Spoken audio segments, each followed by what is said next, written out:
Hi, this is Jane from Golden House Tarot, and this reading is for Pisces for May 2018. It is a general reading, it won't resonate with everyone, but I do hope that you enjoy looking at the beautiful illustrations on the cards, even if you don't feel the messages are for you. The cards we've drawn this month are the Knight of Swords, the Ace of Wands, the Ten of Wands, the Eight of Swords, Four of Pentacles, the Fool, Queen of Swords, Seven of Cups, and the Seven of Swords. You're about the fifth sign this month that's pulled the Eight of Swords, so I don't want you Pisces to feel victimised. You do tend to draw swords quite often in your readings, I've noticed. I think we're all just going through a period of change. Changing seasons, changing world. Anyway, let's go and have a look at the cards and see what they mean for you this month. Now, the Knight of Swords, that indicates how fast things are moving in your life. The Knight of Swords charges forward, he's ruthless, he's not always careful, he's more focused on goals than how he reaches those goals. And he can be quite aggressive. When the Knight of Swords comes out in your reading, it means to me that things are going to move fairly quickly for you this month.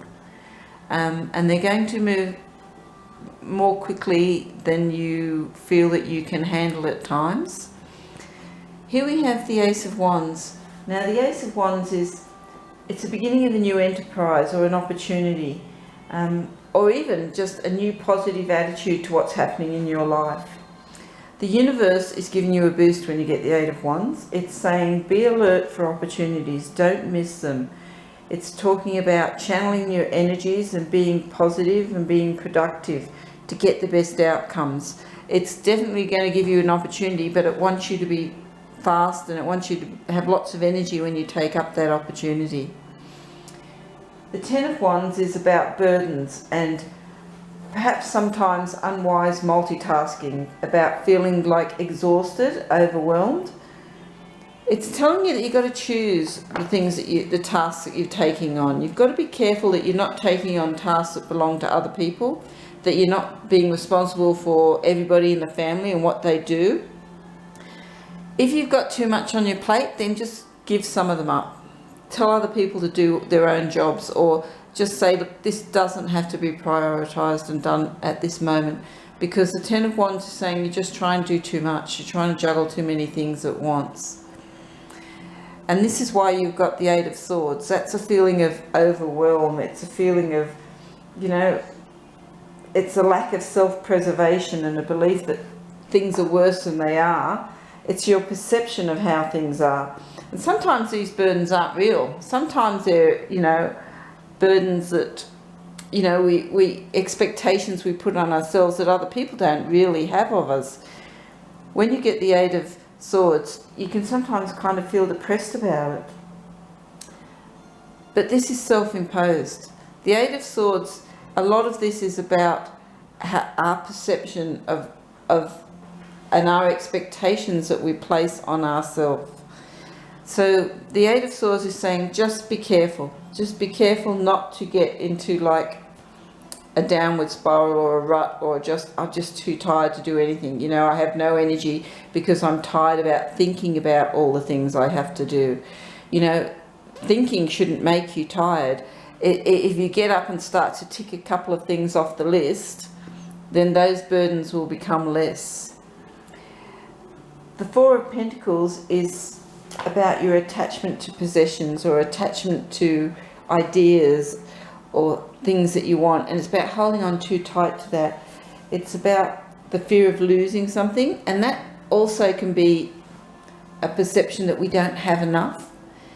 You have to, when you get the Four of Pentacles, say, what do I really need to get what I need done? How much money do I need? How much time do I need?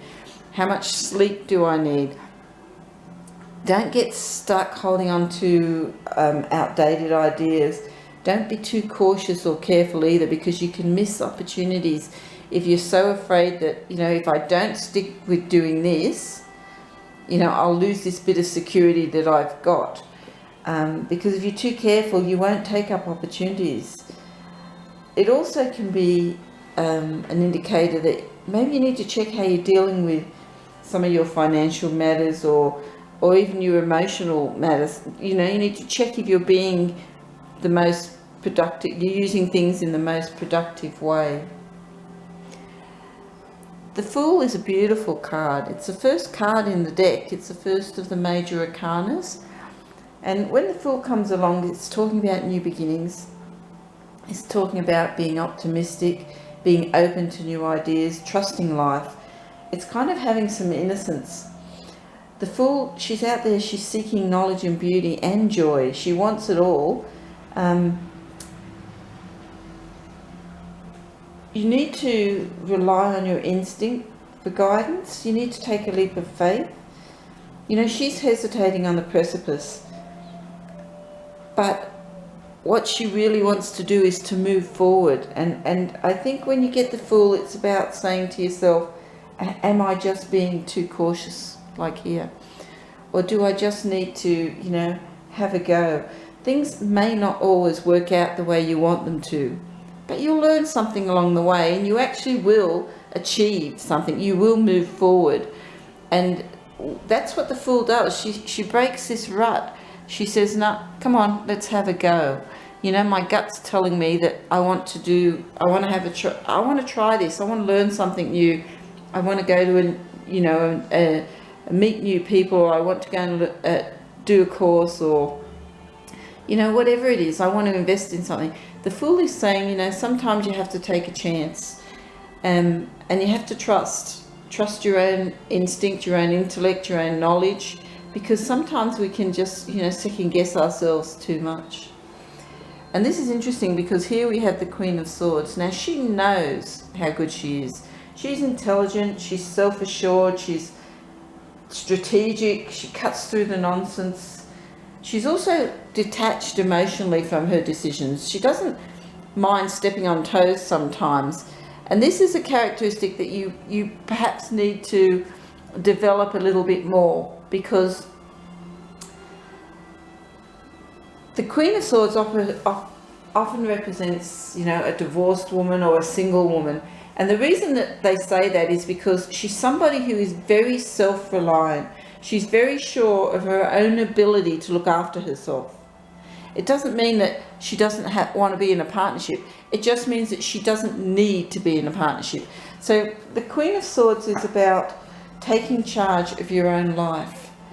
And when it comes up in the reading, it can either represent somebody that you admire or can help you, or it can be that part of you that wants to assert itself. Because, you know, we all have a part of us that is the Queen of Swords, and then we have this other part that wants to be looked after. Now's the time to kind of assert this side of your personality and say, I need to start making some decisions. That's because you've got the 7 here. Now, the 7 of Cups, that's like having a kaleidoscope of options, but it's confusing because there are so many options.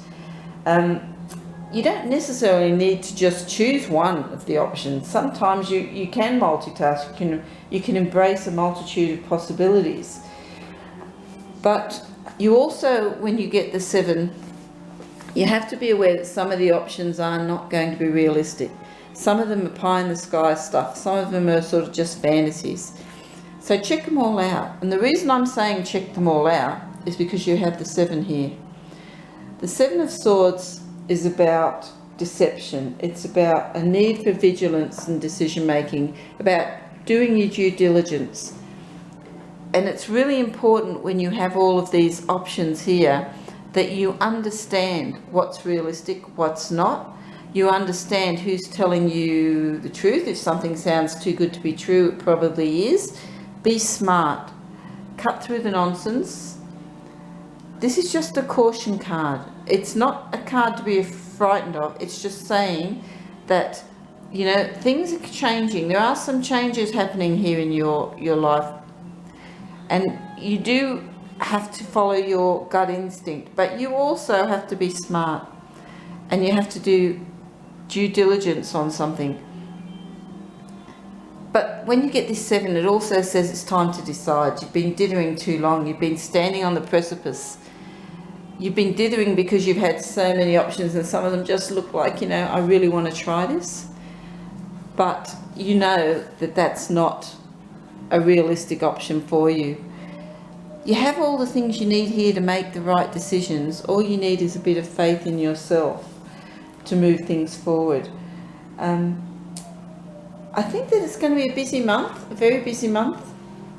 And I think you're going to go from one extreme to the other of feeling overwhelmed and then feeling really enthusiastic. You're going to bounce around a little bit. So, you know, having a plan, taking charge, looking for the opportunities, making decisions, trusting yourself and using your smarts, because this is saying you've got the intellect, you've got the wisdom and the knowledge. You just have to kind of, you know, trust yourself. Pisces, I hope you have a great May. It looks like it'll be very exciting. Be careful. Give up some of the stuff you don't need to do, and look after yourself. Thank you.